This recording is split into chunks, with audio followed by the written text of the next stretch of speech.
It seems like Apple has finally made up their mind. The reportedly cancelled iPhone SE 4 is back in development. And not only that, but it seems like its combo with the iPhone 15 may finally take the market by storm. Let's dive into those crazy leaks because what we know will blow your mind. I am not a fan of iPhone SE, new tech and an old wrapper. All previous SE iPhones had an old design. SE1 had a design from iPhone 5S, iPhone SE2 from iPhone 8, and SE3, you would expect me to say iPhone XR design, but no, same iPhone 8 design, which basically is the iPhone 6 design, a 9-year-old design now. But Apple has got an ace up their sleeve. What will change? Here we have two polar opinions. John Prosser, since October of 2022, was confirming that the upcoming iPhone SE 4 will adopt the design of the iPhone XR. Ming-Chi Kuo, on the other hand, believes that the iPhone SE 4 will have the OLED display and be, quote, a minor modification of the iPhone 14. I think Ming-Chi Kuo is more right here, and here is why. The iPhone XR came out in 2018 and is already 5 years old. This rounded design is outdated, and something tells me that Apple won't use this chassis. Plus, it kinda limits them to Face ID instead of Touch ID, and Apple surely won't go that route. But more on that later. The squared-off design looks much more plausible, but I'm not sure will be the variation of the iPhone 14. I am leaning more towards the iPhone 12. Hear me out. iPhone 12 still looks modern, has a 6.1-inch OLED display with a notch, squared size that can house Touch ID, 2 cameras,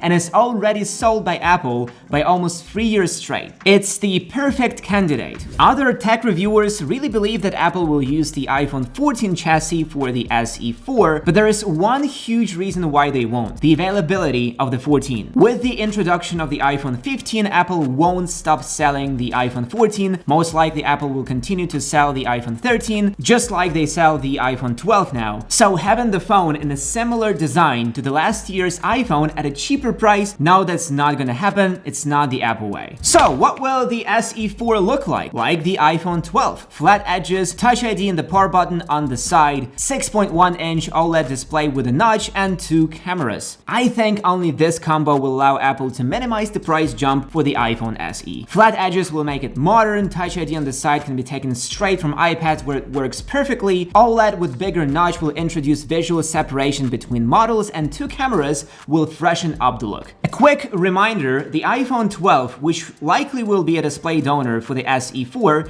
has a 6.1-inch Super Retina XDR OLED that goes up to 625 nits in brightness. It's a 60Hz panel without always on, so that's basically what you will get buying SE 4. As for the cameras themselves, there is not too much information. Apple is unpredictable at times, and there is a chance that they will decide to use a single camera system once again for the sake of cutting costs. Regardless of the number of cameras, it will be 12 megapixel modules, most likely the same from the iPhone 12. We can say for sure that it will have photonic engine image processing. Let's just hope the night mode gets added this year, okay? Because SE3 with A15 not having night mode is already ridiculous, and SE4 lacking the same thing would be absolutely unbelievable. Overall, I would say don't expect much from cameras, they will be okay and nothing more than that. Ming-Chi Kuo has also stated that the SE 4 will finally adopt Apple's in-house 5G chip. According to the leaker, it will be a 4nm chip that will support sub-6 GHz frequencies. Whether SE 4 will be the first iPhone to have Apple-made 5G chip or not, this is a significant step. The in-house chip will help save costs and provide better power efficiency and performance. As for the chip itself, we most likely can expect SE 4 getting the A16 chip with slightly lower frequencies, so it won't be faster than an iPhone 15. Most likely we'll have 4 gigs of RAM and 64 gigs of base storage simply for cost-cutting measures, because we all know that with SE iPhones, Apple cares only about cutting down costs. So don't expect getting 1 128 gigs here, that won't happen. Here's how it looked in older SE models. iPhone SE1 came out in 2016 and had internals from iPhone 6s. SE2 came out in 2020 and had internals from iPhone 11. Current SE3 came out in 2022 with internals from iPhone 13. So SE4 having iPhone 14 internals is very much plausible. Also, we can be absolutely certain that the iPhone SE4 will get the Type-C port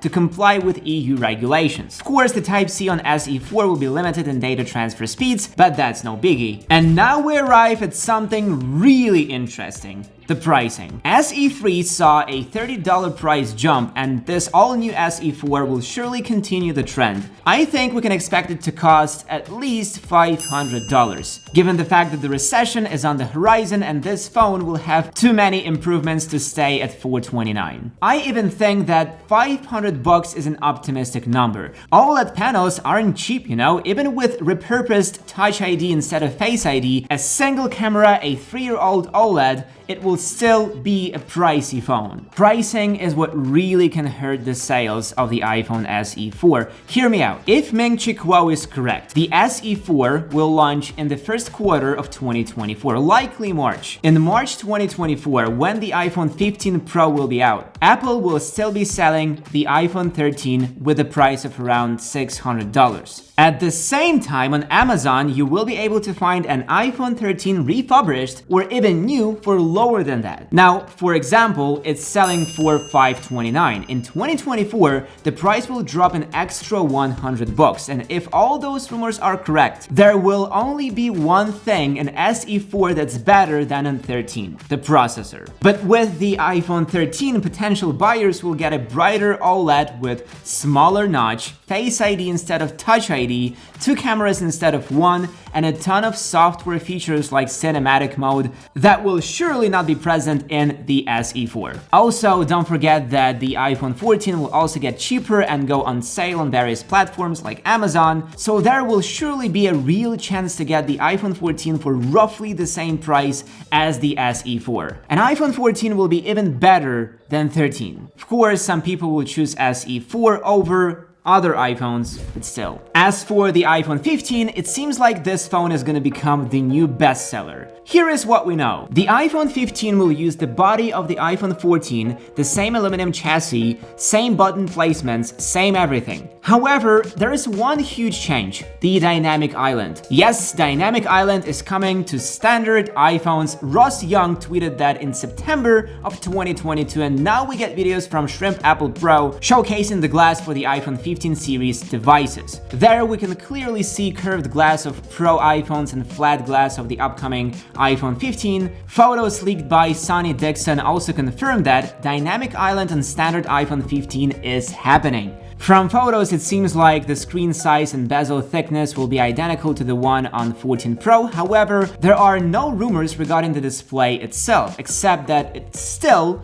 won't have 120Hz refresh rate. Yes, we're once again stuck with 60Hz. It becomes harder and harder to justify such decisions. Unfortunately, we don't know whether the brightness will get higher, but we do know that all new iPhone 15 models will get a 28nm display driver chip. This will lead to better power efficiency and longer battery life. I personally doubt that the difference will be dramatic, but it's better than nothing. Also, don't expect always on, that's not happening. Okay, the display and chassis are covered. What we haven't covered is the Type-C port. Type-C is coming to all iPhone 15 models thanks to EU regulations. However, Apple found a way to introduce limitations here. Standard iPhone 15 models won't have very fast data transfer speeds. Only Pro models will have fast USB standard. Regular 15 and 15 Plus will have a slow, very slow port. But let's not get all sad, alright? There's one good thing that tops everything, the camera. It will most likely be the third year in a row when regular iPhone models adopt cameras from last year's